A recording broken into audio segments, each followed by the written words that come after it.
Hello. I just finished reading a novel which was so funny, but also really emotional. And I think it also has one of the most vibrant first person voices that I've read in a long time. And it's over a decade old, but I've only just got to it. And it is Mr Loverman by Bernardine Evaristo. And I've been meaning for ages to read another book by Bernardine Evaristo because I think she's most well known for her Booker Prize winning Girl, Woman, Other, which is also fantastic. I think this is a masterpiece and absolutely excellent. But this book is so heartwarmingly beautiful, but also really intelligent and complicated in how it approaches its subject matter. But yeah, we follow an individual named Barrington, or Barry to his friends, and he was born and raised in Antigua in the Caribbean, but he has moved to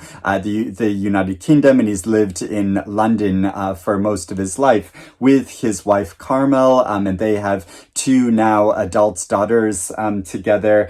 And Barry has had a long-term friend, Morris. They've been friends since they were children, and they have been maintaining a secret for a very long time in that they have in fact been lovers for their entire lives. And Barry is now 74 years old, and so he's reached this point in his life where he says enough. He is going to finally come out to his wife, to leave his wife and to live together with Morris. But this brings with it a lot of complications, and we follow his life. Well, it kind of moves backwards and forwards in time, so we kind of get insight into how he got to this point and why he's living this way and why he's been living with this secret for so long. But so we follow his first person voice, but the narrative also switches at some points to a second person narration following Carmel and her inner life and her progression and how she has also arrived at this point. She is a very religious individual, and they now have a very antagonistic relationship. Carmel and Barry, they are really at odds with each other all the time, and it just feels like they've gotten to this point where it's untenable and they can't live together anymore. But also, they have the ties of their daughters who are very different from each other and who are also very vibrant characters. I feel like I could really know and understand their daughters as well, and so nobody except for Morris and the people that Barry has had affairs with know about his sexuality, and obviously because he's of an older generation, there are a lot of complications around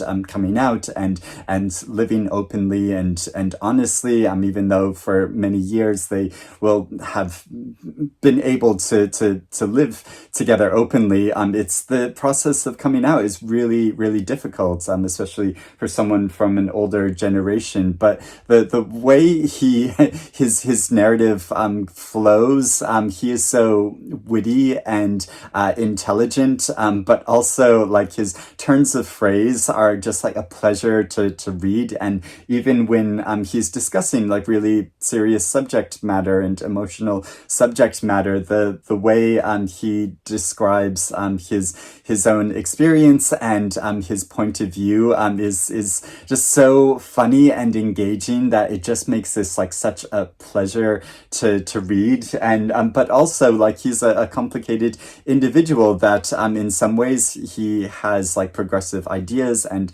values, but in other ways he's from an older generation and he has slightly more antiquated ideas about things, and sometimes he'll say something and be like, ooh, don't say that, don't go there, especially when he's approaching issues like feminism. At one point he wants to actively learn more about feminism, so he joins a group to learn more about this, but then he makes statements about stereotypical ideas about women and men's relationships with women, and this does not go down well. And but also at another point he like goes to a gay bar for the first time, and his experiences there there is so lively and funny and but also really like poignant. Seeing this him joining in with this gay culture, which he hasn't been actively a part of for a long time. His encounters with other gay men have been like limited to cruising and sort of anonymous encounters like that, or very secretive encounters. And so it follows his coming out process in just this really meaningful way, but also, yeah, it's a really difficult stages to go through in order to finally be out and to live openly. And he's a very canny individual in that he has kind of built his own like business empire over time,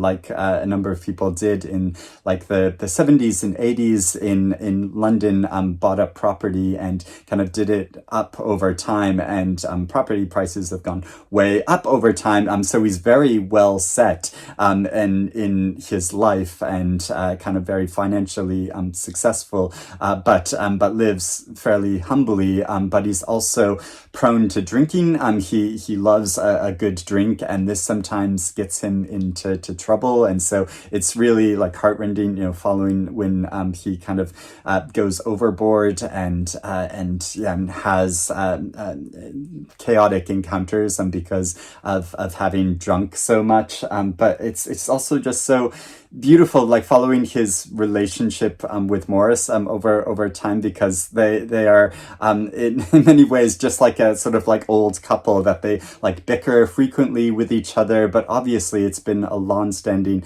bone of contention between them that Barry hasn't come out, and they haven't been able to live openly as they both wanted to, but Barry's found it really difficult to actually come out and live openly, but it's really warmly portrayed their interactions with each other, even though they will frequently fight with each other and have falling outs. You can tell that there's a real long-standing love between them and a familiarity with each other, and I think that's so skillful when a writer is able to build into the dialogue and interactions between characters, that you can tell that this is a long-standing relationship and they have a lot of history together, but they're also living out all the things that they're going through in the present moment, and how Evaristo portrays that I think is so well done, but also as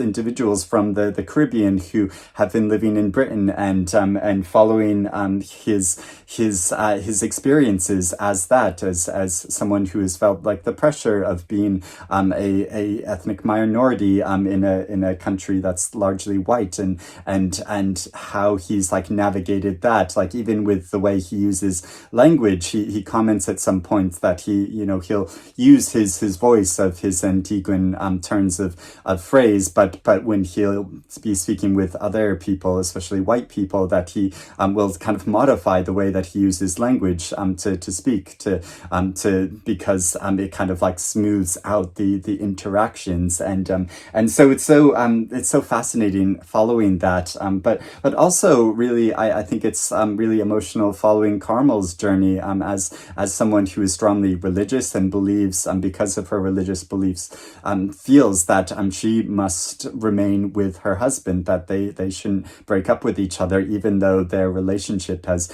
deteriorated so much. And so for a lot of the novel in the present time, she is kind of separated from Barry because she has gone back to Antigua because her father is dying, and there's a long complicated history with her father as well, who her father was very abusive to her mother, but she goes back out of a sense of loyalty to him, and even though he was a really horrible person in a lot of ways, and so she is like returning back to her native land, and so that's a whole emotional process and journey for her as well, and so these characters are written in such a rich way that I was so immersed in their world and following their various journeys and the sort of ups and downs and very dramatic moments of this story. And yeah, it's just a wonderful novel. And also following how like London has changed over time, for over the decades of this couple living here and going through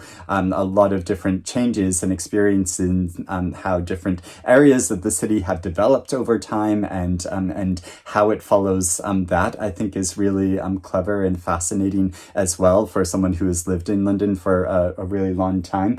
Yeah, that it's really great. Following that journey. So I loved this book so much, and I'm so excited that this is being turned into a BBC miniseries soon. So I'm really excited to watch this now, and I was encouraged to finally get around to reading this because it feels like it's good to read the book before seeing the adaptation into a film or a miniseries. And I'm so glad I did, because I think this book is just masterful, but also just such a pleasure to read. I had such a good time reading it that it was so wonderful. And it also reminded me, I want to get around to reading this nonfiction book that came out recently called Revolutionary Acts by Jason Okundaye, which follows the life of Black British gay men from previous decades, I think specifically around the 70s and 80s and 90s, following their experience and lives. And I think it'll relate really strongly and interestingly to Mr Loverman, which just gave such a different perspective and point of view of British life that I haven't come across before. And I think it's a point of view and perspective that it's so important to remember and contemplate. And so yeah, what a wonderful reading experience. So I'd love to know if you have read this book as well and what you think about it, or if you're keen on reading it now, or if you have any recommendations for other books by Bernardine Evaristo to read. I've also read her memoir, so that's another book I've read by her. But yeah, I want to explore more from her back catalog. So I hope you're doing well and reading good things, and I will speak to you again soon. Bye bye.